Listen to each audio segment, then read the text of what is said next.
Tell Me Your Story, New Paradigms for a New World. I'm Richard Dugan, your host. Thank you so much for being with us here on the program today. We come your way on Sundays at 7 a.m. and 7 p.m., Monday mornings at 1 a.m., streaming live at those times at richarddugan.com. We are also on the podcast at SoundCloud, iTunes, TuneIn Radio, Spotify, Stitcher, Player FM, Blueberry, and locations you folks are reposting our interviews to, and I thank you so much for doing that. Greatly appreciate the fact that you are helping to expand these programs to reach more people, and hopefully we will indeed change the world as we move forward in time. Also want to remind you that if you would like to support the work that we are doing, what we're doing is resonating with you and you'd like to be a part of it, please help us out financially by going to my PayPal link. It's for your security as well as mine. And also, I want you to know that we'll be giving you our guest's website, which we will also be linked to when you go to SoundCloud and or any of the other locations, and you'll be able to go to their website. But we'll be giving that to you shortly so that you can continue your evolutionary process.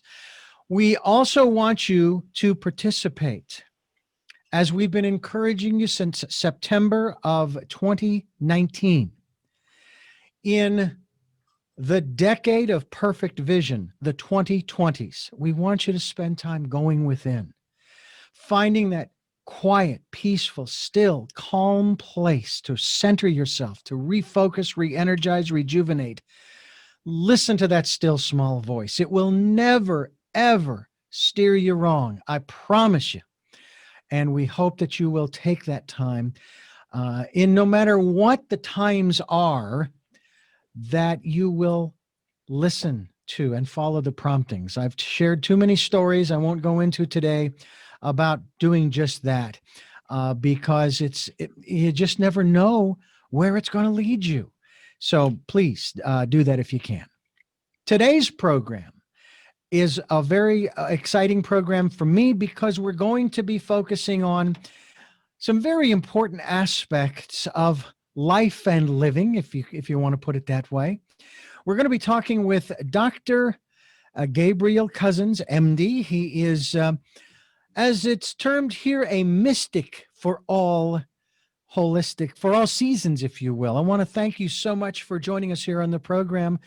Is it Dr. Gabrial or Dr. Cusens? How shall Dr. Gabriel is good. It's a little bit more friendly. Okay. And I'm very happy to be on your show. It's perfect because we are trying to inspire humanity to wake up and evolve spiritually and evolve as really all of humanity. And seems like it's kind of hard to do these days because people are very easily distracted. Very easily distracted. By the way, just for our listeners, you are a Diplomat American Board of Holistic Medicine member. You hold, I love, I love looking at the alphabet after people's names. In your case, you just about have all 26 letters there, as well as a diplomat Ayurveda. So you are definitely centered in, if you will, much of what we would call Eastern thought in terms of some of the things that I have been introduced to over the 40 plus years that I've been, and even longer than that, on my search, as I like to call it. Talk to us a little bit about your beginnings. How did you become introduced? And I keep going through this. We could spend all day talking about the things that you are, a rabbi, among other things. So you're a spiritual leader of different thoughts and philosophies. Tell us how all of that began. Well, you talked earlier about listening to the still small voice. Mm-hmm. That's key. So when I was 4 years old, I knew I wanted to be a doctor. No one in my family had ever considered such a thing. Okay, totally out of the family realm. Then when I was 8, I began having visions of men in white, different ones that I saw. And then as I continued to follow, I did go to India, lived off and on in India for 7 years, meditated, as you were emphasizing, 6 hours a day, chanted 4.5 hours a day, very much went inward. And was acknowledged by my two gurus, Swami Prakashananda, Swami Muktananda, of being awake. And then after a 40-day fast, another still small voice rang out. Okay, that's you got to listen to, just like you said. It said, go to your roots. At which point I began studying Kabbalah and Torah and became a rabbi in 2008. In between, I also got a message to become a Native American sun dancer and ultimately eagle dancer. That's where you dance all day without food and water, with the pegs in your chest. You do that for 4 days. So I have this interfaith experience, more shamanic as well as into the nothing means a deep level of disappearing even with your identity, with your I amness. Yeah. Okay. There's no I am. There's just that. There's just nothing. So they're just stages. And so all these interfaith kind of backgrounds, really. And a 4-year sun dancer is not a small deal. It's a little bloody. It's very shamanic, but not, So all those things come together. And so I was actually guided by listening to the still small voice that you're talking about. And I trusted it. And I still do. In a sense, really the key is faith. But what is faith? Faith in the truth. What is the truth? There's only God, wherever you look, however it is. And that all our experiences can be used to help us wake up. Life gives us experiences. What are we going to do with them? Yeah. And my teaching in my book, Into the Nothing, is all experiences, if we're interpreting it in the right way, can help us evolve spiritually. They're all a gift for God, if we see it that way. So there's no victims here. Whatever comes to us, it's our job to respond in a way that we're elevated. So that's kind of my path. Yeah. Thank you for saying that about the issue of victim, because it seems as though, more specifically in the last 5 or 6 years in the United States, it seems like that has raised its, I want to say, ugly head. We went through that victimhood mentality back in the 80s, and I was going through my own personal growth programs like LifeSpring and so forth. Right. And I sit here going, wait a minute, we already did. Why are we doing this again? Yeah. But in every generation, we have to do it. It seems like it. Yes, indeed.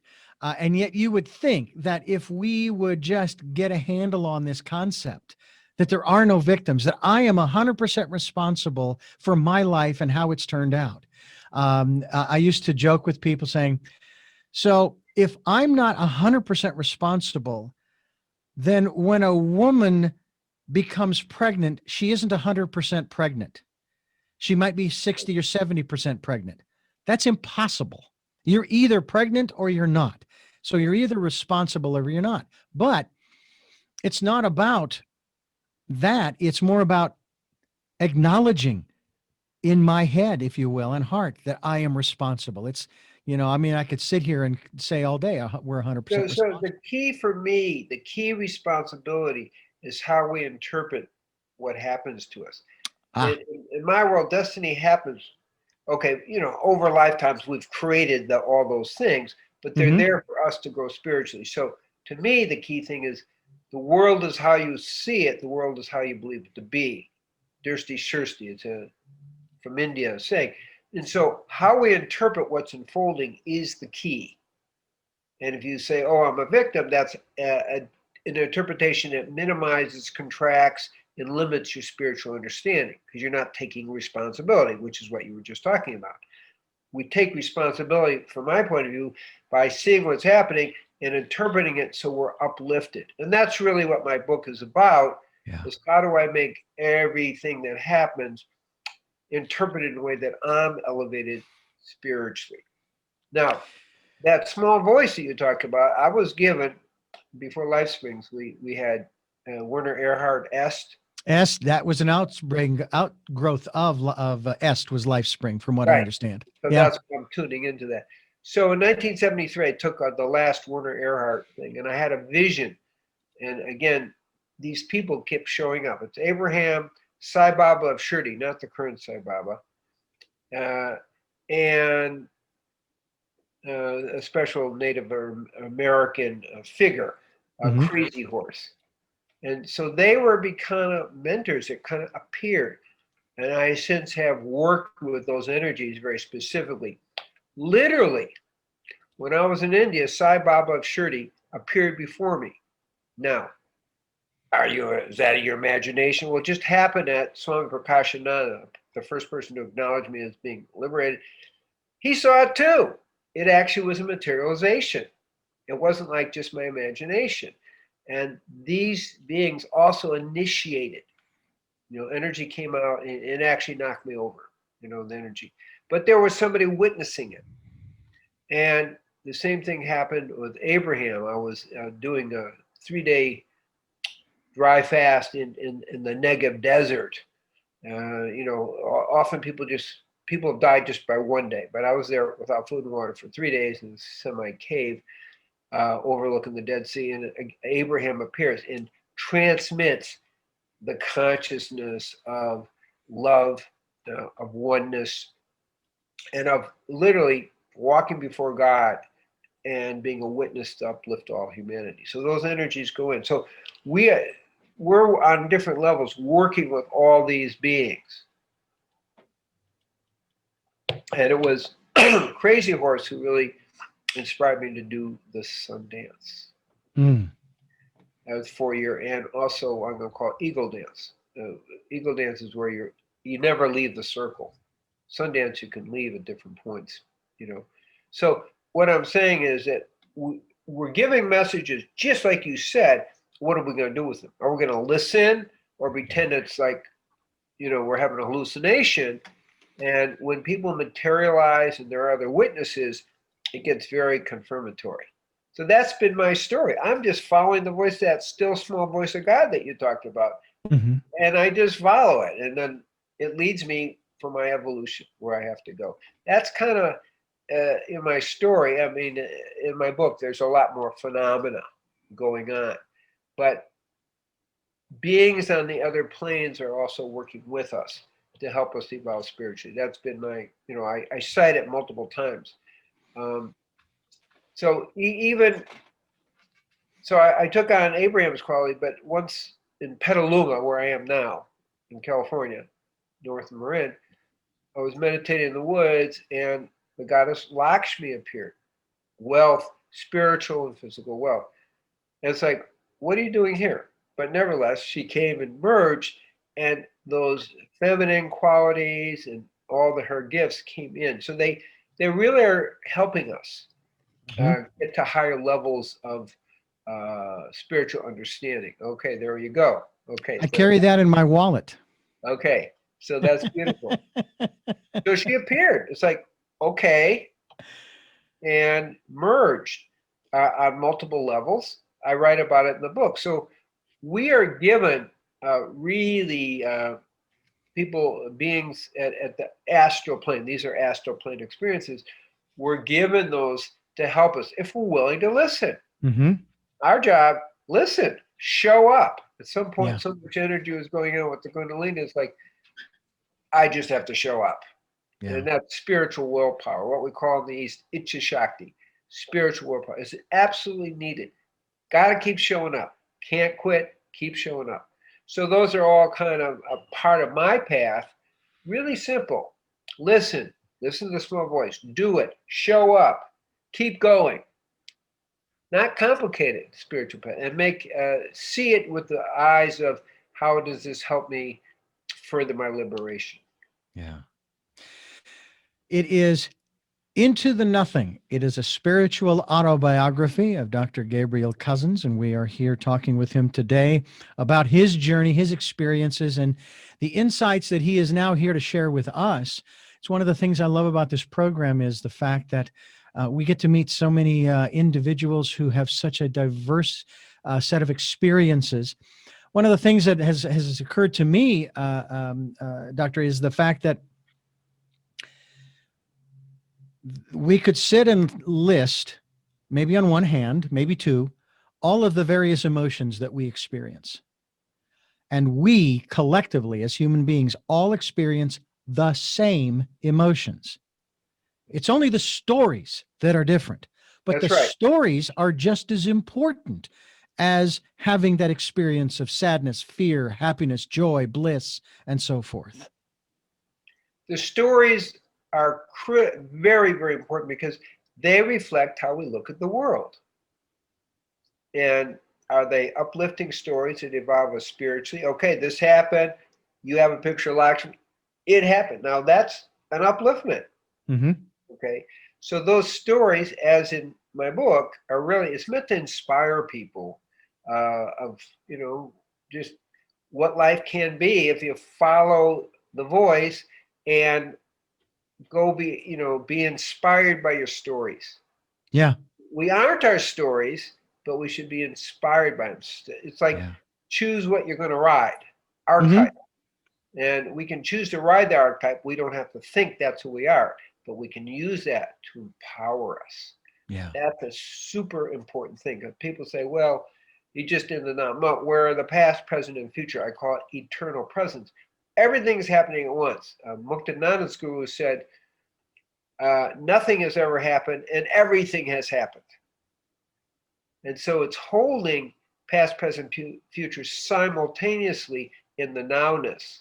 That's very, very powerful in this bigger picture. And that's how I have chosen to live is in the nowness, but eternal presence. Yeah. Um, I kind of use the example of the nowness. If you've ever watched, and you can see behind me, for example, on this video, as folks are watching us on YouTube as well in this program, you see the wave being created. Okay, right. so I use this as a metaphor. The wave is the past; it's already happened. That which is in front of that white line that you see there, that's the future. Nothing's there. Okay, in essence. It's that line that's the now. The moment it turns, it's is the moment the wave comes through. It's already the past. That's how narrow the now is. But that's where we need to be. That's where we need to be. But at the same time, we as human beings, in our personalities, we think about the past, and I wonder. Do you wonder how my ex-wife is doing? I wonder how the station I worked for is this. How my sister, she was having this problem. Blah blah blah blah blah. On and on and on. And then I start planning for the future. Tomorrow, what am I going to do after this interview? And are we going to go for our trip at Thanksgiving and Christmas and so on and so forth? And it's like, yeah, those are all kind of nice, but none of that, all of that pales, if you will, in comparison to the brilliance, to um, the brilliance is the only word I can come up with of this moment right now. I'm looking at you, and even that is the past already, because as Right. soon as my brain has interpreted the waves that are coming in, I'm already looking at the past. Yeah. That's how fast the now we can get out of the now. So that's why I call it the eternal presence. I'll Yeah. give an example how it can be confusing for people. We're in 1989 after the wall fell. We were doing Hmm. a peace tour in Europe. So we're in actually Krakow, Poland, because we're releasing the souls from the concentration camps. There's a certain shamanic process that I do. Okay, very powerful. So one of the people working with us comes down. She sees the breakfast. She says, "I created this breakfast." And I said, "Well, but Carolyn, guess what? We planned it 3 months ago." So there's an alignment in the nowness with the past, present, and future. So she was just tuning into that alignment of something that had already been done. She didn't create it. So there's we create how we look at it, but past, present, and future are simultaneous, and that's a kind of that's why I'm talking about the nowness. And she just tuned into the divine will of what had already been planned. I Hmm. was working with the Polish people in Krakow. And we had a breakfast. You Hmm. see what I'm kind of saying? So Yeah. there's the divine will unfolding. That's a metaphor for it, and our job is to align with that rather than our ego. Yeah. Yeah, I Our was. ego of past, present, and future is not the same thing as the divine will unfolding. Yeah. I've noticed that on television and movies, more and more films and television programs are coming out, especially on demand, of this playing with the past, present, and future. I even saw an article. This was a legitimate article, supposedly, where a scientist has actually proven time travel is possible through mathematics. And I sit here and I'm going, is the present moment that bad or that abhorrent or that uninteresting that we have to contemplate going back to the past or trying to go to the future? And besides, just like a tapestry, when you start pulling a thread similar to regretting certain elements of your past, which you cannot eliminate, if you could, then that would change the person that you are today. You wouldn't be the person you are today if you hadn't had those elements that you say you regret. So I sit there going, and if you go back into the past, aren't you now altering that past's future? I mean, it starts to get into a real quagmire of mind minutia, if you will, in that this is where we are. Why can't we be happy with this? Why must we contemplate? And then what you're saying is it's all happening all at the same time. So in one sense, it's like, what difference does it make whether you can or can't travel literally back Right. to something or forward to something? You're already living all of it right now. Right, exactly. We don't have to time travel. Yeah. But there is something subtle. I teach a course called the 0 Point, which is yoga of the mind, or what Mm-hmm. kind of yoga. And you can isolate a block that you've repeated for lifetimes, repeated in this lifetime, and you can change the pattern, not the fact that that event happened. Mm-hmm. What we're talking about. But if you can go back and change the pattern that created that action, you are actually growing spiritually. So we can use patterns and change the egoic pattern so we don't keep repeating it. Right. Right. That's a way we can use the past. Okay, how did that happen? What did I do? Yeah. Oh, I got it. Now I see that's coming from this imbalance in myself. Mm-hmm. And now I'm going to clear the cause of that imbalance, which is intrapsychic. Okay. Mm-hmm. So I don't keep repeating it. Yeah. So there's some value of past experiences, clearing them. Yeah, the event happened. That's not changing. What happens is how we proceed into the future. So if we transform our egoic pattern, I call it the point of creation, and we change that formulation, then we're free of it, so it doesn't interfere with us in the future. So that's a way to use past missing the mark, I call it. Yeah. That makes sense. So Now, that's the idea. now let's kind of expand on that to talk about the concept of synchronicity. Going back to some of the television programs that I've seen over the last decade or so, every so often I'll see this program, whether it's a series or a movie, where it opens up, say in the first 15, 20, 30 minutes, looking at, let's just say, 4 different, totally innocuous stories, totally independent of one another. They have nothing. You sit there looking at each story as it unfolds, going, what are they showing us here? What is going on here? Now we're into a different story in New York, and now we're in another story in Bangladesh, and now we're in another story. And as the movie progresses, 2 of the paths cross. And then the third path crosses. And then the fourth path crosses. Without any effort on the part of the individuals, they just happen to, and I would have to say that probably one of the best programs I've seen, a series of programs, was God Friended Me, was a program where this guy has this app on what looks like Facebook, and he gets these friend suggestions where he's supposed to help these individuals. And as he helps the first individual, he ends up meeting the second individual he's supposed to help, who's connected in some way to the first individual. He didn't even know there was a connection. And this goes on. See, So that's the divine will unfolding that he got away. yeah, yeah. So that's the key is if we get our ego out of the way. I teach the personality is a case of mistaken identity. Mm-hmm. Okay, because it's not who we are, but we are given a personality so we can function in the world. Like Right. it's our car, we're driving the car. So consciousness has to drive ego rather than ego driving consciousness. So when consciousness is in charge, we then become part of the flow and are able to tune to the divine will, and we meet the people we're supposed to meet and do what we're supposed to do. I kind of laugh. The metaphor is destiny gives us the movie theater, but we choose the movie.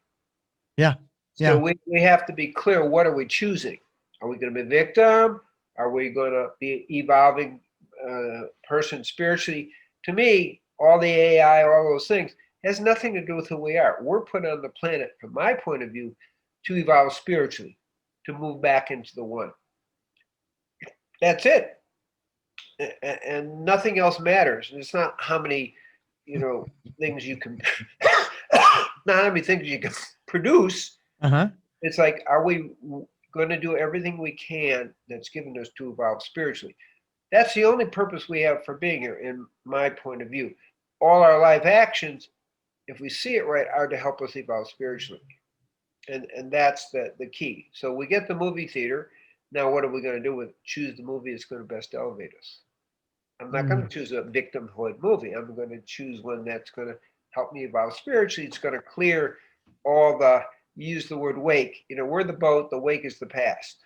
Mm-hmm. But the whole idea is to wake up, to free ourselves from the boat and the wake, so that we can evolve back into the one, which is, the purpose of life from my point of view.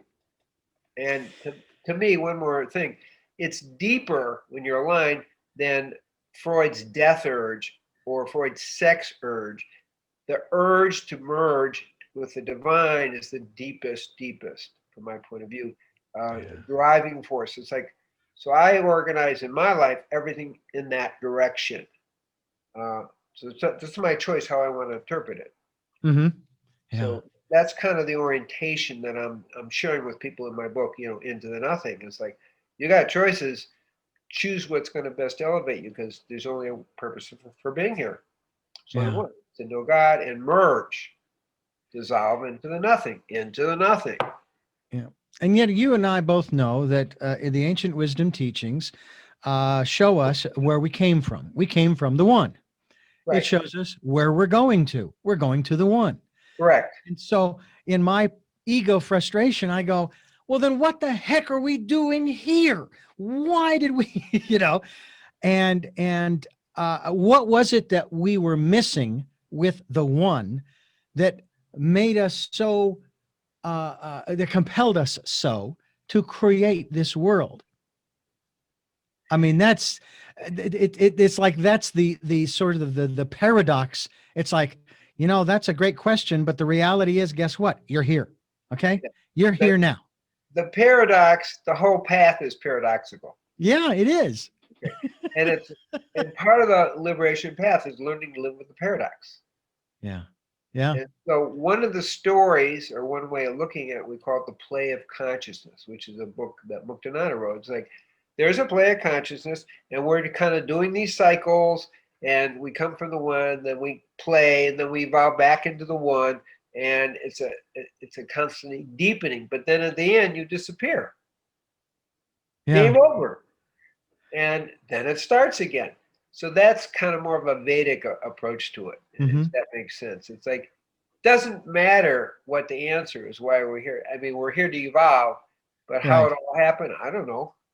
And as you're implying, I don't really care. This is what's in front of my nose, and I need to do it. Yeah.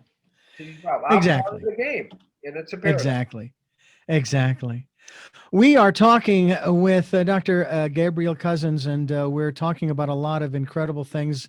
I have to tell you that my metaphysical primer, I probably read it for the first time at the age of 17, maybe a little earlier than that, Autobiography of a Yogi. I have the original audio files on my phone. And when I say original, what I mean is that when I was growing up as a child and into adulthood, I was legally blind. So I was getting what is now called an audible book, but before audibles were cool, these were recordings for the blind and talking books for the blind. And I listened to this book that was originally read in 1973. And as I say, I have the original, those recordings on my phone over and over and over again. I absolutely fell in love with the stories. I even took on one of the names mentioned in one of the stories, the Tiger Swami, and I took on the name, part of the name of what the tiger that was featured. His name was Raja Begum, Princess. So I took on the first part, Prince, and I was known for quite a few years as Raja. But I have been drawn back over the last 40 years in my career to these philosophies, from the Gita and the Vedas and I almost said Rachmaninoff's, the ragas and so forth. And it's been fascinating, the people I've met. In addition to being introduced to Self-Realization Fellowship, I was introduced to Self-Inquiry Life Fellowship through a gentleman who was also a devotee of Paramahansa and Sri Yukteswar and those folks mentioned in Paramahansa's book. I also met another gentleman called by the name of Sri Krishna. Not Krishna. I'm sorry. I'm forgetting his name now. I don't know why. He wrote a book. He was the last living teaching a disciple of Paramahansa Yogananda before his passing a few years ago. I had an opportunity, Kriyananda. And I had an opportunity. Yeah. And I almost, this sounds awful to say this way. I almost met him personally. Now, I interviewed him 2 times, and we were invited to come here and speak at the Ford Amphitheater, and we're not able to make it. And I was like, I was so disappointed. And then I found out about 9 months later that he had passed. And I was crestfallen because of the opportunity that I was not able to take advantage of. But I've been up to Ananda Village with my wife. We both went up there for our Christmas vacation in 2016, up to that area. That's actually where I met him before he died. Oh, what a beautiful place. He was a beautiful man. Like I said, I wish I'd been able to meet him personally, but these philosophies, they just keep coming back to me. They keep coming back, or I keep going back to them through this program in particular. And that's because there's truth to them. Yes, exactly. When we have experiences, one of the things I advise people is it aligned with the last 6,000, really in this case, 10,000 years of teaching? Mm-hmm. Okay, is it involved with your own intuition? And is it aligned with the immediacy of your own spiritual group? In other words, you've got to pass 3 tests to make sure you're not deluded. Yeah. Okay. So you are getting a taste of really the spiritual wisdom. That's true. It's held through ages. There's not an accident. So we're given that. Yeah. I have to tell you that there is a familiarity to it for me. There is it's similar, I would say, to the feeling that I have when I am thinking about or just contemplating my Catholic upbringing, because setting aside the doctrine and dogma, I have this shall we say warm spot in my heart for the ritual and the tradition and the ceremony. Let's talk a little bit about that from the context of what we're discussing here. Now, Into the Nothing is what we're here talking about as far as your book, here into the Nothing, your spiritual autobiography. How important are those 3 elements to our daily lives, to have ritual and tradition and ceremony, if you will? I think it's very important. I mentioned in the book kind of 3 levels of knowing. And we call in India Shiva Upaya, Mantra Upaya, and Anupaya. Now, what does that mean? So the ceremonies are Shiva Upaya, and the ceremonies keep reminding you of the truth. and you do that every day, or if, as I do it 3 times a day, I'm doing ceremony, that just keeps reminding of the truth. The mantra pi is devotion, what we call bhakti. So when you're doing the ceremony, it activates the devotion if you're paying attention, right? And Anyapaya is the direct knowing. So all three are happening. So ceremonies are kind of anchor the kind of, the bhakti part, but also the direct knowingness if you're already there. It just keeps reinforcing that. Because over time, when Prakashananda acknowledged me, he said, look, self-realization, God merging are not the same thing. And then we move along after self-realization towards God merging. He said, I'm kind of in the middle of that process. So why am I saying it? Because we never stop. The worst thing you can do when you wake up is think you're done. It's endless. Mm-hmm. So there's the final God merging. And in my tradition, that's Nityananda's, Muktananda's guru, Sai Baba of Shirdi. These are people who are merged in the one. It's different than self-realization. Okay, that's the first step of being liberated. And so these ceremonies, and I'll mention Nisargadatta, you probably have heard of him. I am that. I didn't get to meet him, but the point, because he left his body in '82, I was still in India. I just was too busy meditating. Okay,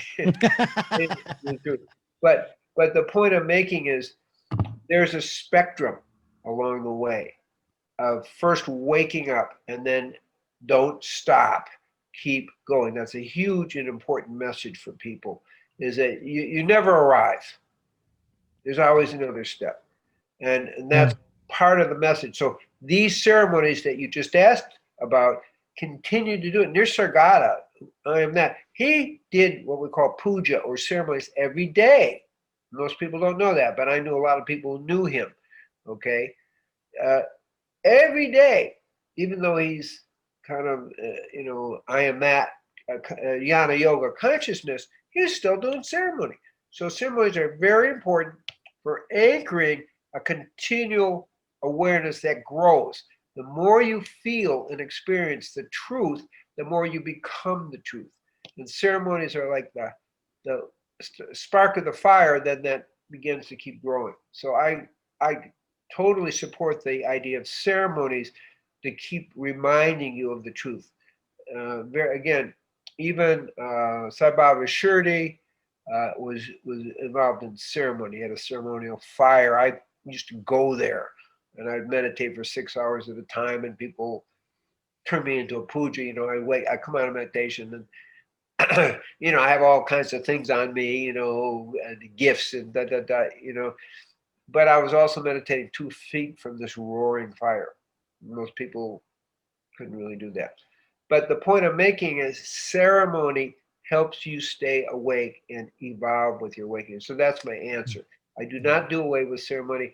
I do not do away with bhakti, which is dualistic, right? Mm-hmm. But that dualistic brings you to the oneness, because the love of God is a driving force. So we always want to keep reinforcing that. When people wake up, it's really easy to slip back. So thinking you're above it all.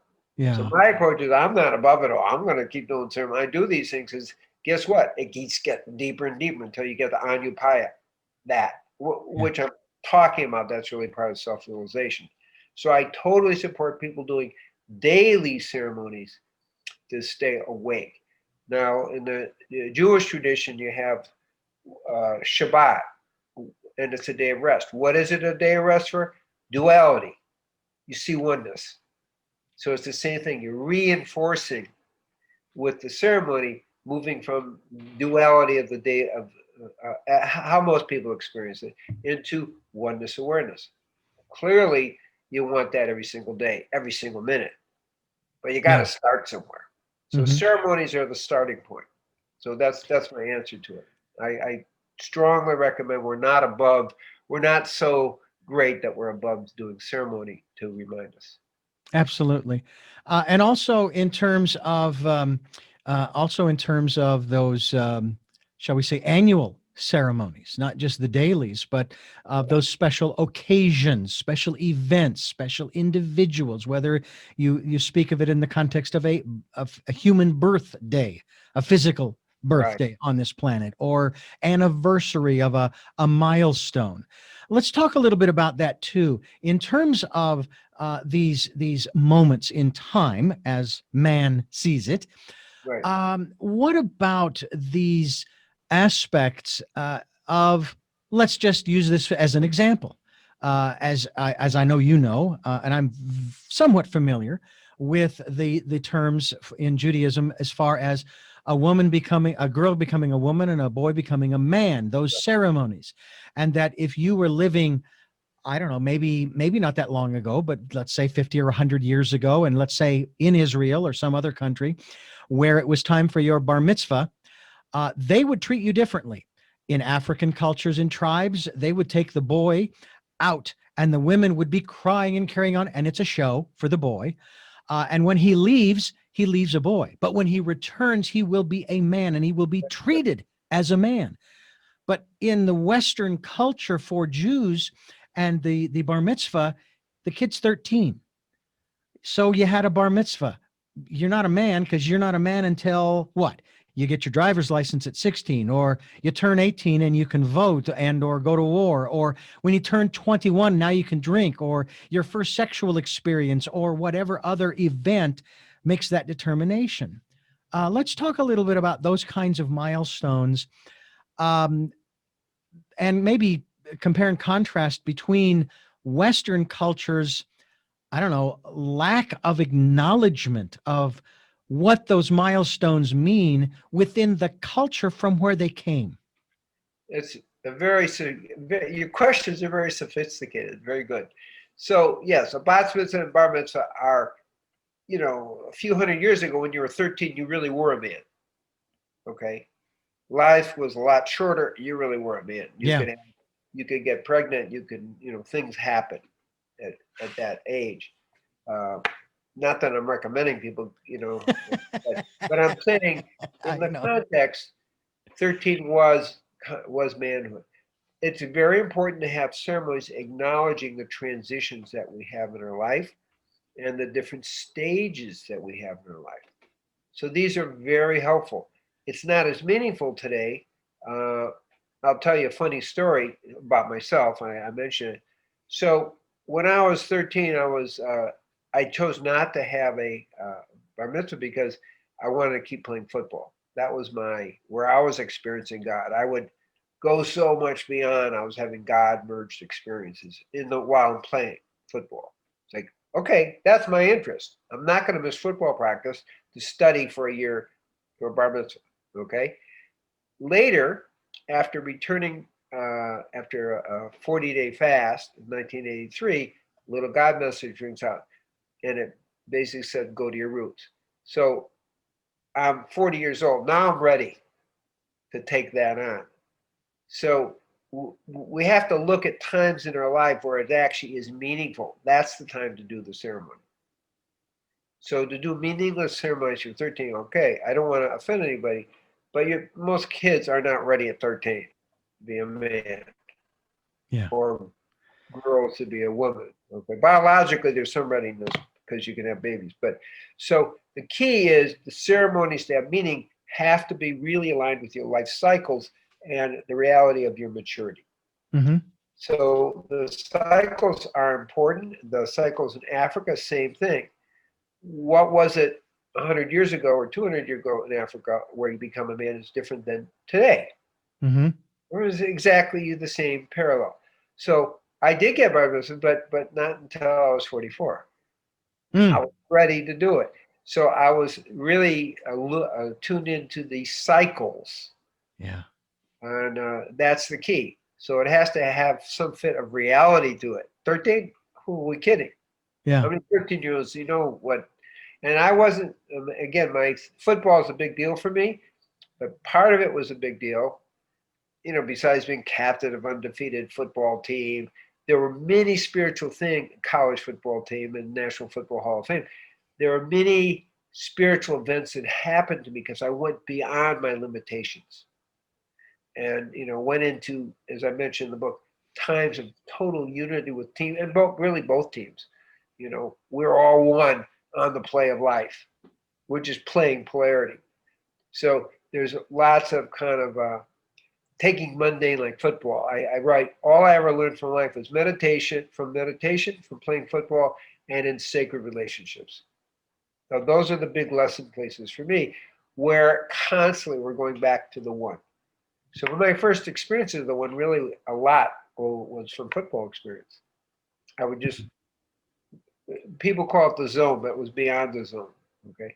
So there's a role of the life cycle ceremonies, but they have to apply to present culture to be meaningful.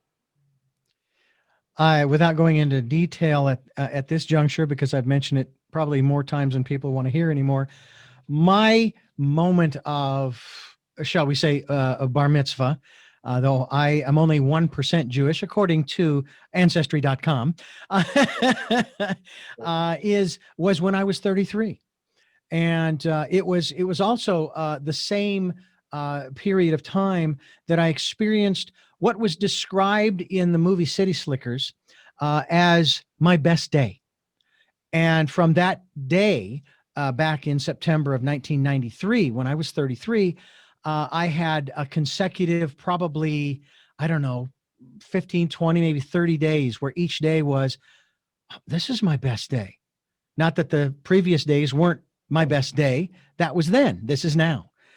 And I had an experience with one of my buddies who we were camping, and I felt at that moment like I made it. I'm now a man. I stood up.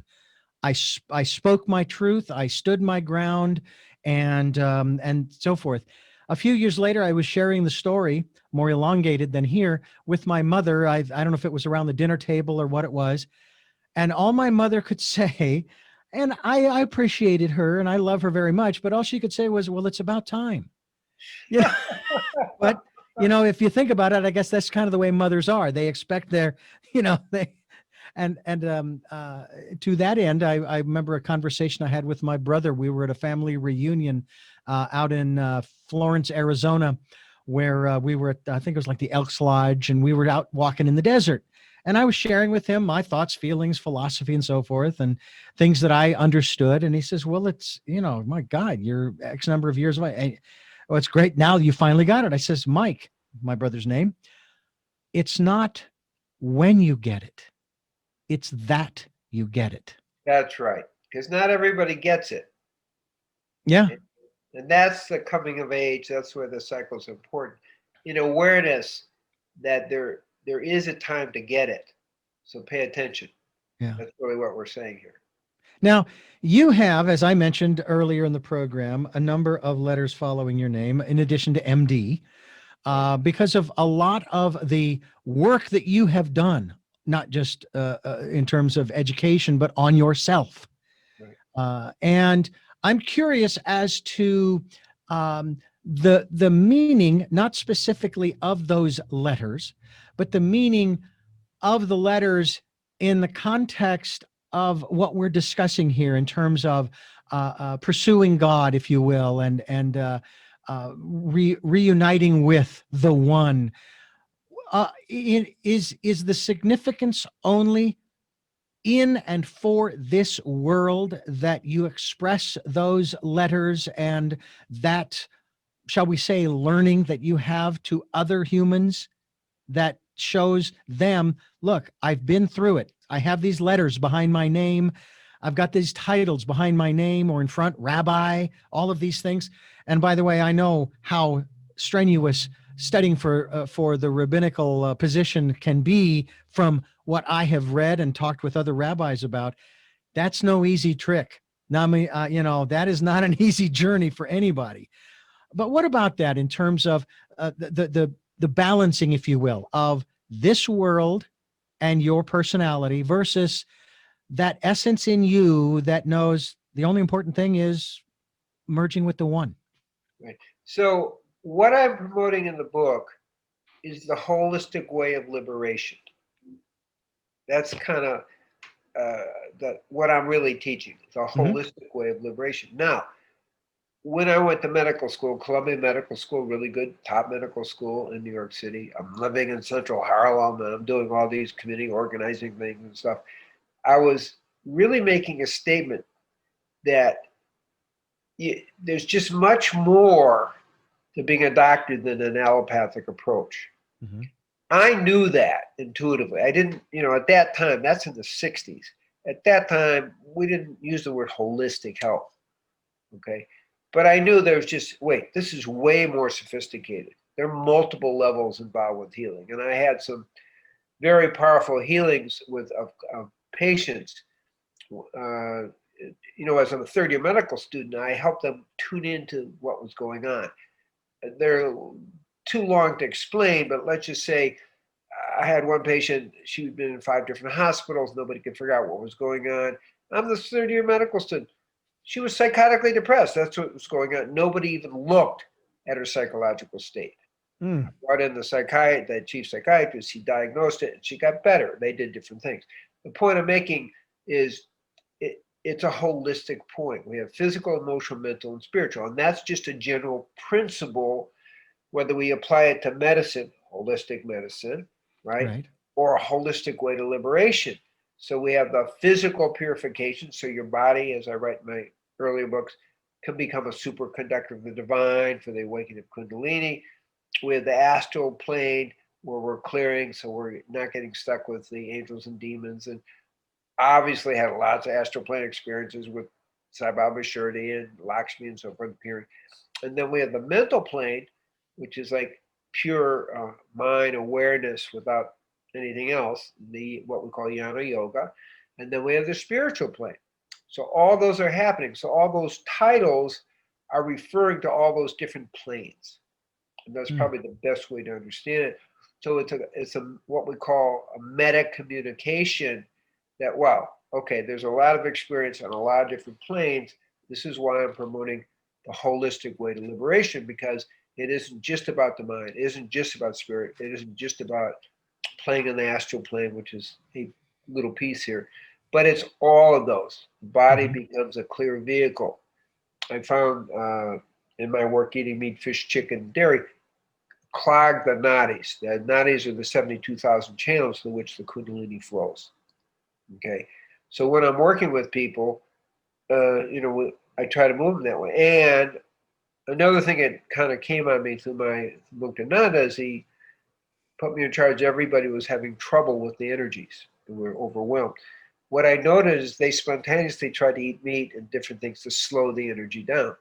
So just the reverse, fine. Make your body a superconductor. Don't eat meat, fish, and chicken, dairy. And then the energy, you can become a superconductor of the divine.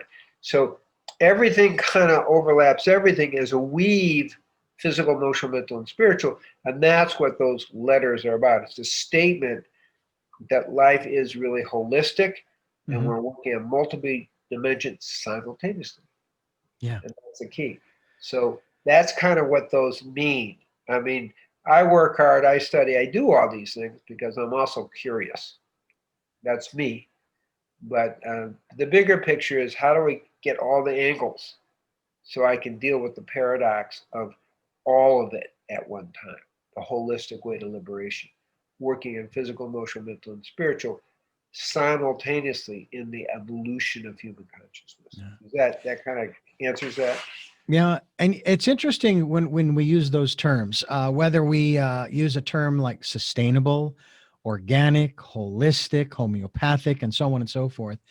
And when I think about those terms, I'm thinking, folks, it was maybe 150 years ago and earlier that those terms were never used because that's just the way life was. A farmer didn't grow organic corn in the 1800s.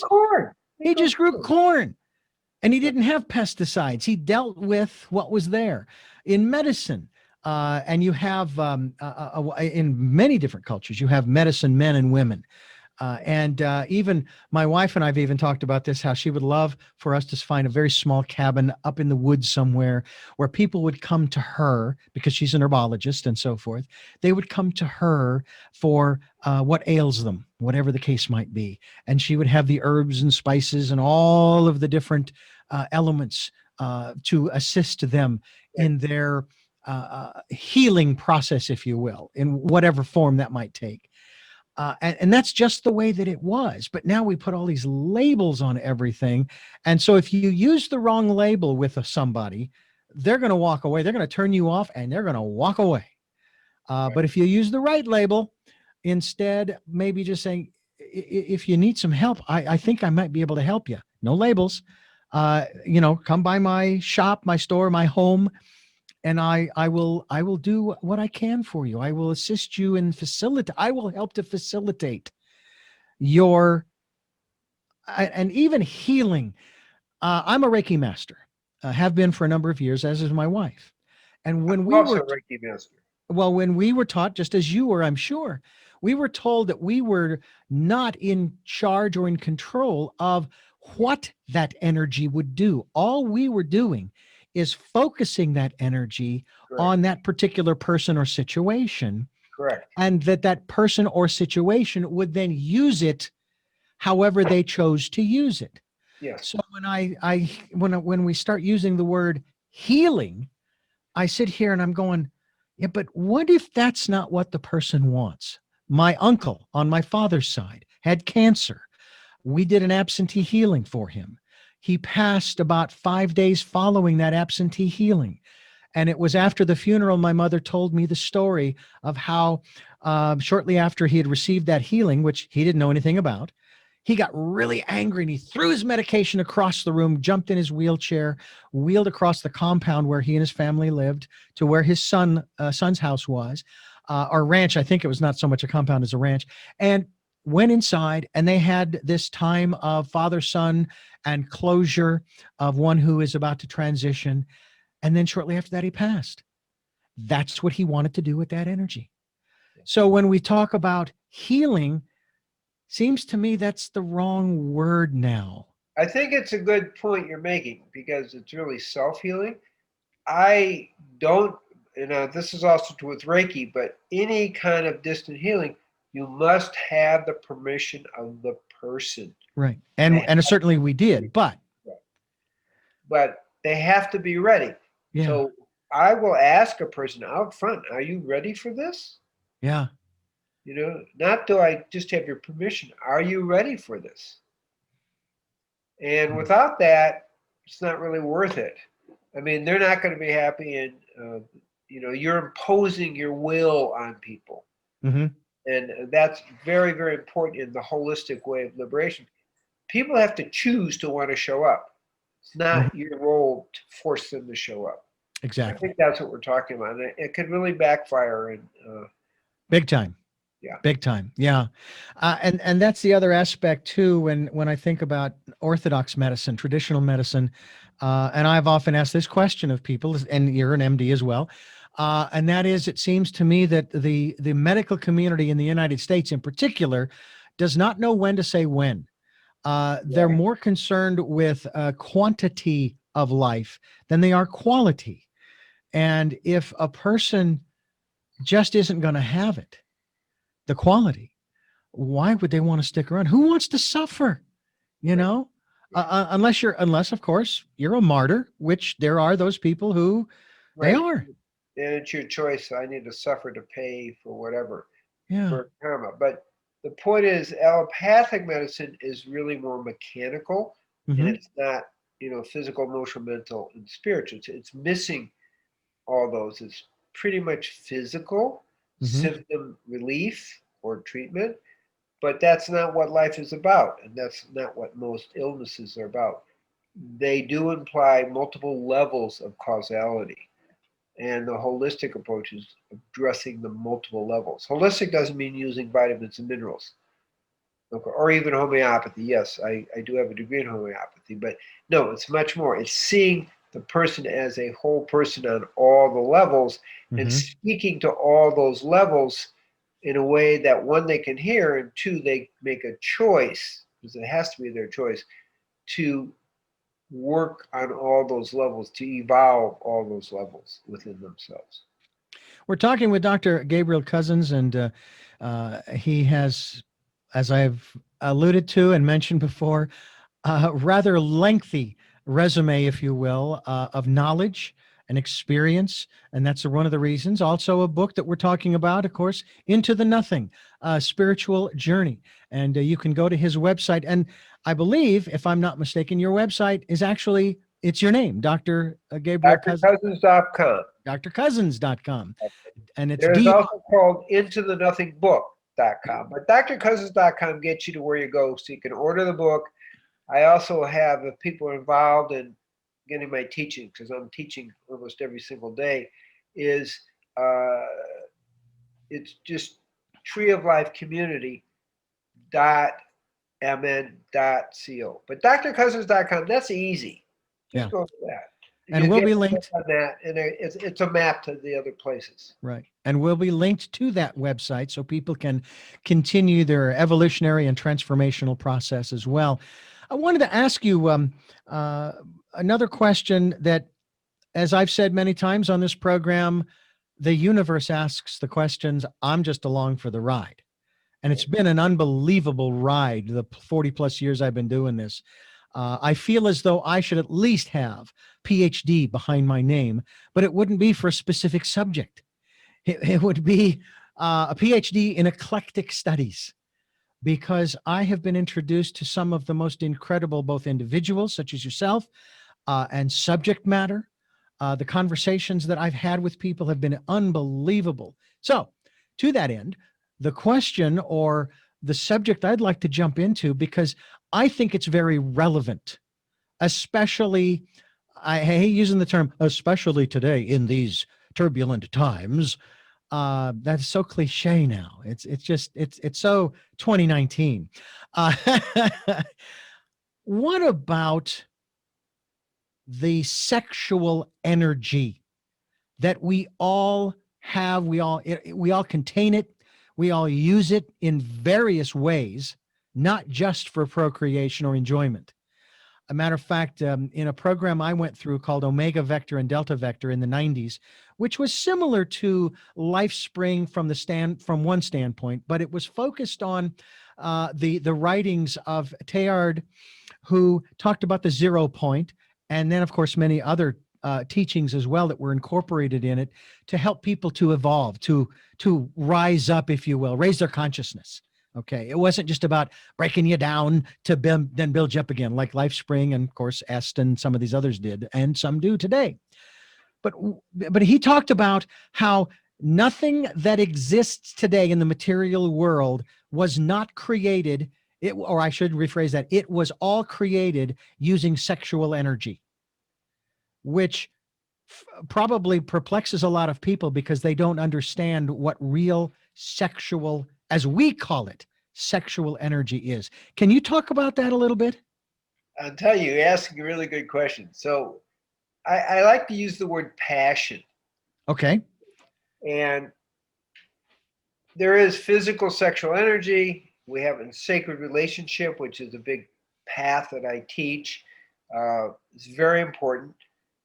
But it's not about sex. It's about using the word eros, Eros. That is the passion where you're experiencing God in all things. So eros got degraded, but initially eros meant what I just said. Mm-hmm. Now we think eros, erotic. That's not what we're talking about. So the sexual energy is a driving force that we can use to evolve spiritually if we channel it in the right direction. So it is a real energy. It's not the deepest energy. As I said, the deepest energy would be more eros and deeper, or passion for God, to see God in all things. That's the meaning of eros, celebrating God in all things. And then one part of that celebration of God in all things is the more overt sexual energy we call tantra. There's a path called Kashmir Shaivism. I don't know if you're familiar with it, but it's the tantric path. Mm-hmm. it's part of what I learned in India. It isn't about sexual tantra. It's about being in that erotic relationship with all of creation. So if we take sexual energy, upgrade it to eros, and erotically in an erotic relationship where you're celebrating the divine passionately in all of creation, everything that's happening, that's the key in the sense of where sexual energy fits in. Just in terms of sex, that's a very contraction of what we're talking about. But eros, celebrating the divine in all things, that's powerful. That's the deep tantra, not the sexual tantra. Yeah. And that's kind of like what I say comes from what we call Kashmir Shaivism, but also it is the essence of Torah. Torah is very relationship oriented, and it's again celebrating God in all of creation, the Shema, the one and the many in all of creation. So you're seeing all of creation as the one, and that's eros in a very real way. So on the ark initially, there's two angels, and it's kind of eros energy, celebrating the one. So it's there in all the traditions, both Eastern and Western, but we have to upgrade it to celebrating God, passionately celebrating God in all things. The word passion is pretty important there. I loved what, and I know this was a quote more from Paramahansa's book, where he talked about, I think it was a Catholic mystic, Teresa Neumann, who I believe it was she who said, God is amongst the pots and the pans. That's and so right. When people ask me when I pray, if I pray, I say, well, in a manner of speaking, yes. When I'm doing the dishes, yeah, I think I'm praying with God. I'm communing with God at that time. I'm not always praying, being grateful, because I try to be grateful all the time. I try to be mindful in that sense. I'm not always asking for things. I've kind of given up asking for things, not because I haven't gotten them, but because I trust the universe. Right. You get what you're supposed to get. Yeah, I trust what I'm supposed to get. And I also want to break those crazy patterns that keep getting me the things that I don't want.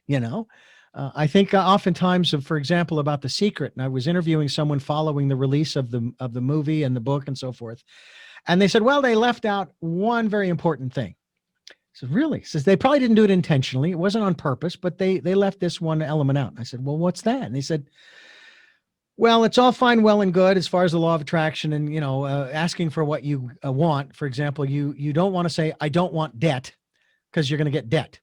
I want wealth, because then you'll get wealth. Positive affirmation. Yeah. Right.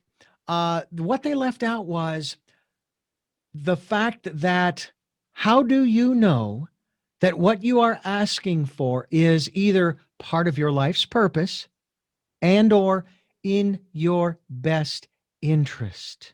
Right. And I think sometimes I have the same criticism of it. I have the same criticism. Yeah. And that's why I focus on being aligned with the divine will. Because you're not asking for anything but to be aligned. Yeah. And it all unfolds for you, and you don't get in the way. When we ask, we get in the way, unless we're really clear that that's part of our life purpose. Right. I've heard it said too that to that end, you do not want to become, you do not want to control the process. You want to become part of it. That's right. A co-creator. Exactly. You have to cooperate with the process. Otherwise, it's very difficult. Yeah. Do you see a change in the American mindset and or psyche that is maybe starting to shift? Because in some previous interviews just recently, I've been told that we are in a major transformational phase. And I'm not just speaking about, elections and things of that nature. Right. I'm talking just overall, okay, that humanity is being taken, in a matter of speaking, whether they like it or not, they're being taken to the next level, and that they need to wake up. They need to open their spiritual eyes and ears, and they need to start again, not to be overly redundant here, they need to start going within. And I've often said this too, Doc, that um, there are times when you will go within and you will find things out about yourself that might be a little scary at first because you didn't know they were there. And that's because you haven't been spending a lot of time getting to know yourself. But that's the one person that you really need to get to know. Right. So some people call it the fourth turning, Mm-hmm. you know, of kind of bigger historical point of view. I do agree that we're in that. I feel the COVID, the attempted shutdowns, which don't work, you know, we have no evidence they work whatsoever, Mm-hmm. are all part of pushing people to wake up. So I see it part of the fourth turning. So, okay, it's time to wake up. It's time to pay attention. Time to go within and focus on the divine within you and it'll blossom. So I see this as, for those who choose, a tremendous wake up time. And you don't, like Margaret Mead said, you don't need a whole lot of people, whether it's a square root of 1% or 1%, it's wake up time. And then that influences the whole global mind. So Yeah. all of humanity can wake up. So I do see us in that place. I do a lot of humanitarian work. We have, I'm in 26 different countries. I have over 100 programs, and it's all about supporting, you know, a way of life, uh, curing diabetes naturally, but it's all grow your own food. So where we're in 5 countries in Africa, they're not having a food shortage, the people I'm working with, because they're already growing their own food, organic Mm-hmm. food. So Yeah. the point I mean is we're in it. Our work, like yourself and myself, is to help people redefine the situation, not as a lockdown, but as a wake up. Yeah. By the way, That's the uh, key.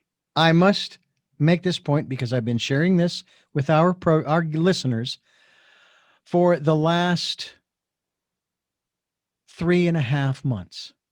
As of our conversation, I was diagnosed on the 24th of July with type 2 diabetes. Whereas prior to the pandemic, my blood work always came back with an A1's A1C, A1's of 5.7. that's the Okay, blood work. That's the blood that's work. right. Well, when I was tested on the 24th of July, 2020, my A1C, are you ready for this? 11.2. Wow. Okay. Okay. Okay. So the average, according to my doc, says you were probably at 275, maybe even 300 average for the last 3 months. And I says, well, I know what caused it. It was the pandemic. And it was the pandemic because we and many other people started eating comfort foods, garbage, basically. Yeah. Yeah. I said, this is a short term thing. And of course, he was telling me it's going to be a long journey, Richard. It's going to take a while. Of course, he shared with me a story of a guy who had a 640 blood sugar reading when he came in and dropped it in 6 months to normal. And mine was 544 that day. I said, no, short term. So I got the blood, the You're meter. aware that I have a 3 week program that drops it like from, you know, to normal within 3 weeks. Well, I'll tell you what I did. My wife and I told her, I said, I'm committed to this. And it wasn't a question of doing a major change. It was going back to what we were doing before the pandemic more than anything else. I also have not had any kind of soda since the 23rd of July. Very. So, as I'm checking my blood sugar every day, sometimes 2 or 3 times a day, and then I was told, no, you don't need to take it quite that often. My blood sugar started dropping gradually into the fours and then the threes and the twos and the ones to where I'm having some readings of 88 and 89 and Nice. 92 and Nice. 94. That's where you want to be. Right. I did it in 3 months. Yeah. And my average was 117 instead of 275. And of course, it was 5.7 instead of 11.2. And he was just his great work in the lab in the message he sent me. Great work. This is good and that's good. My cholesterol's down and all of these things. And it's like I said, I told him, I says, it's not a big deal for me. Okay. All I have to do is just go back to what I was doing before because my blood sugar was around 100 average over the last 4 or 5 years. It wasn't, so I knew what had caused it, just like I know what's causing my high blood pressure. It's up here. It's not in my veins. It's not in my biology, biophysical aspect. It's in my mental outlook. I need to calm down. No, you're right on, and it's really simple. But in an allopathic model, they don't see how simple it is. Yeah. Yeah. So in my book, There Is a Cure for Diabetes, I'm talking about a natural approach, 3 weeks to get people a very high percentage, even if they're on insulin, under 24% in 3 weeks go to normal. And are off insulin are normal. 61% in 3 weeks go to normal, which is less than 100. And I will tell you also some of the things that I can eat are just normal stuff. I mean, I love ahi tuna. Okay. So fish is fabulous. But one of the things that I found, I thought, oh, this is great. I love this cinnamon. And it's very good for dropping blood sugar. Yeah. And here's the thing. It's not so much, and this is my perspective on a lot of things, but in this case with blood sugar issues, it's not so much the intake of sugar as much as the metabolization of it in terms of getting those. I mean, you do want to, obviously, when you stop eating junk food, it dropped pretty quickly. Sure.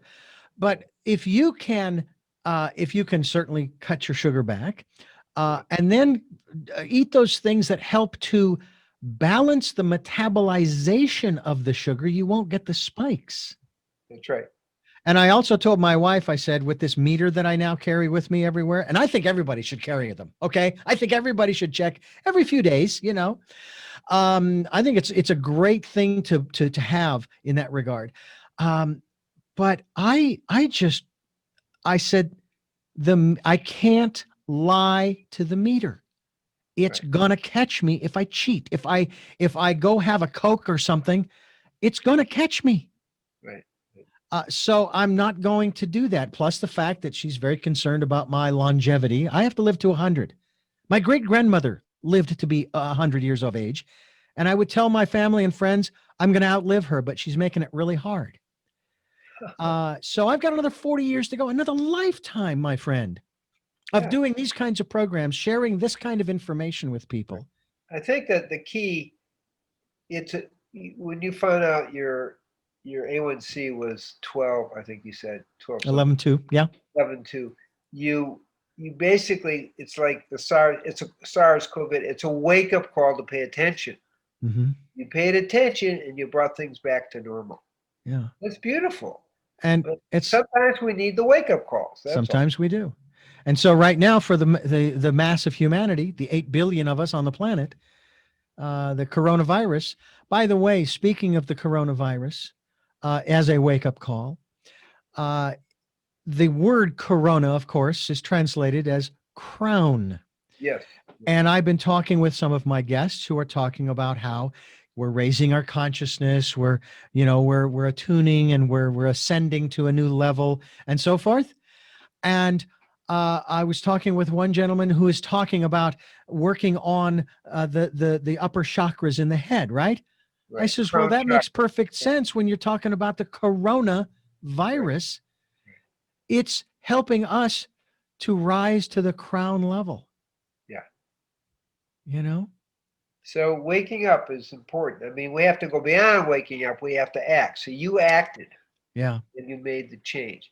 Yeah. Not everybody's quite doing it. The research on coronavirus kind of really suggests if you're healthy at any age, your death potential is greatly minimized. Yeah. If you're healthy at any age. They say, oh, with age, you get, a high percentage. But that's because people stop paying attention to being healthy. Yes, exactly. Well, and this is what's interesting. And you bring up a very important point. I remember hearing of this. My boss shared with me an article he read in regards to the number of the bodies that were in New York, for example, in New York City specifically. and they did a research of, at that time, I think it was, I don't know what the number was, but they did some research on each one of the bodies and the individual's health records.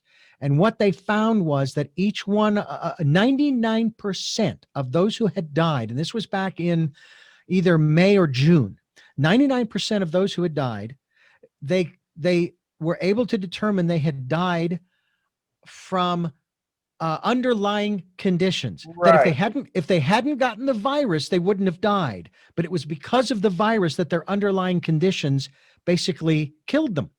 right. And so the theory that I have is that our lifestyle is what has made us vulnerable. Absolutely. I would totally agree. That's what we're talking about. So Yeah. when we turn to a normal, holistic lifestyle, physical, emotional, mental, we're exercising, we're meditating, we're focusing on God, everything comes normal. And you are nothing's 100%, but you're very protected Yeah. at any age, Mm-hmm. literally. And that's the key message. Uh, and not to knock New York City, but obviously they have a few additional things like 5G and a few other things that make it harder. Sure. But we still are talking about being healthy at any age is going to minimize your susceptibility to COVID 19. And whether it's 97% or 99.99%, of comorbidities, it's really the big player here. Yeah. So And pay I don't attention, know. wake up, get healthy. Exactly. I don't know about you. I haven't had a flu shot in 40 years. Have I Well, gotten have I gotten sick in 40 years? Probably, occasionally, but rarely. so I've never taken a flu shot, but we also know flu shots weaken you. I Yeah. don't want to overwhelm you, but the military found that people who got flu shots are 36% more likely to get COVID. We know if you have 1 to 3 flu shots, your chances of getting the flu again are actually increased. And if you're Yeah. doing 8 to 10, they're significantly increased because of what we call the enhancement effect. Yeah. Please, people should avoid flu shots. They're really dangerous in this time, particularly with the coronavirus. You become more susceptible because it weakens your immune Right. system. It would That's be just a little footnote. right. It would be the equivalent of asking another government's military to go fight one of our conflicts. In that, um, our army, our military would not go out and do the trainings and all that kinds of. They wouldn't need to because someone else is doing the fighting for us. Well, that's to me what antibiotics do. That's a different team going in there to take care of, and so our immune system gets weakened every time we take antibiotics Or or flu shots. the flu shot, it actually really weakens your immunity. That's the Yeah. problem. So good. Dr. Gabriel Cusens, I want to thank you so much for joining us on the program. This has been a great pleasure. I hope we can do this again. I know that we've only scratched the surface because there's so much more to talk about.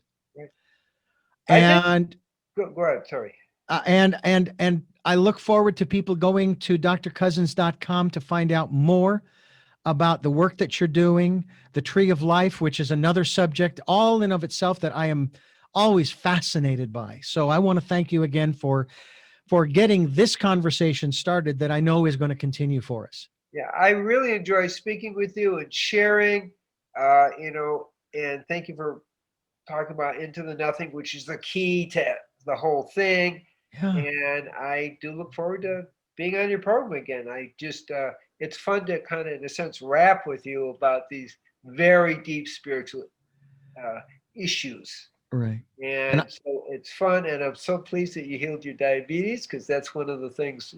I have 13 books, so that's one of the things a big deal for me around the world. So you're a witness for a really good thing besides the spiritual waking up. So yeah. I appreciate you sharing that as well. So it's really good. So thank you very much, and may you be blessed to continue this good work to wake up as many people as possible, and may everybody out there be blessed that we take on this waking up, this opportunity to wake up under the stress of the COVID, to wake up and become a new level of person and of spiritual awareness and of health. I have three final questions for you. Yes. As I ask all of my guests, you may have addressed them to some degree within the context of the interview, but I like to ask them pointedly. Yeah. But before I do, I want to remind our listeners that we are here Sundays at 7 a.m. and 7 p.m., Monday mornings at 1 a.m., streaming live at richarddugan.com, with podcasts at SoundCloud, iTunes, TuneIn Radio, Spotify, Stitcher, Player FM, Blueberry, and many other locations. We're also on YouTube, where you can watch these interviews unfold as we converse with our guests. And we also ask that you go to our guest's website. And in this case, it is drcusens.com. We will be linked to his website so that you can go and visit the website and continue your, as I say, evolutionary and transformational process. And you just press a button, you can order the book from there too. Absolutely. Order the book. And again, that book is Into the Nothing, a spiritual journey. Yeah. A spiritual journey, and we encourage you to get a copy.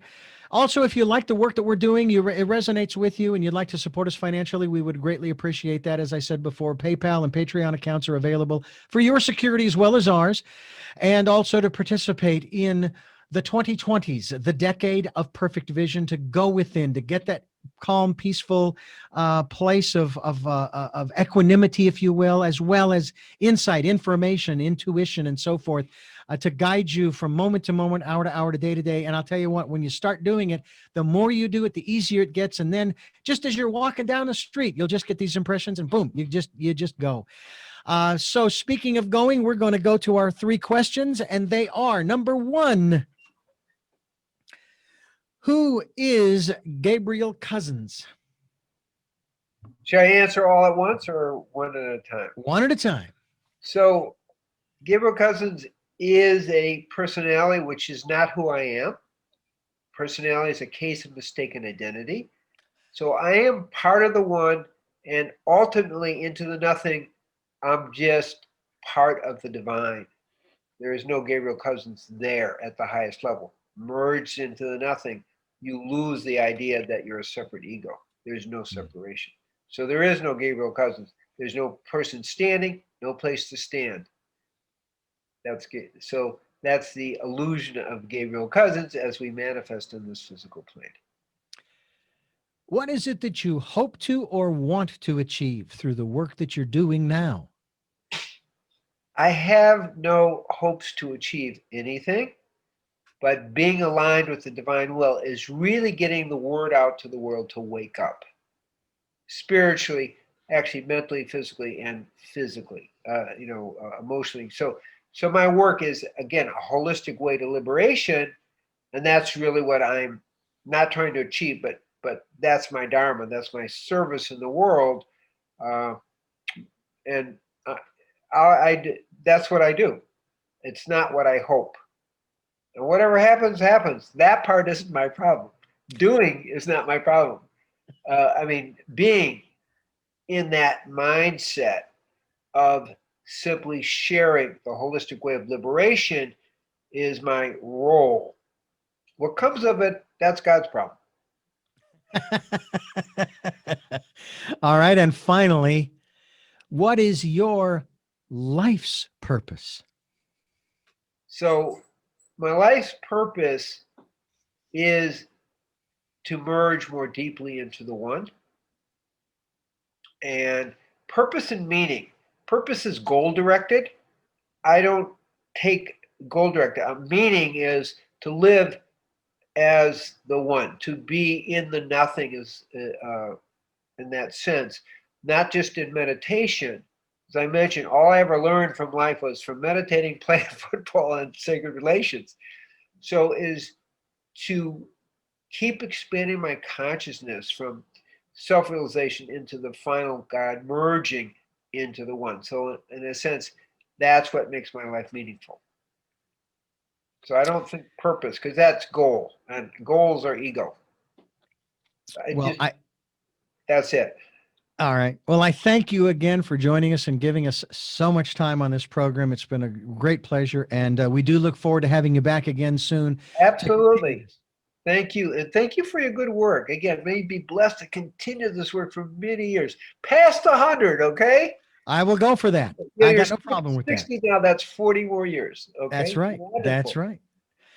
Well, I want to thank you for listening to Tell Me Your Story, New Paradigms for a New World, as we are giving you choices and knowledge of those choices to help make your dreams come true. And until our next broadcast, podcast, videocast, love to lol.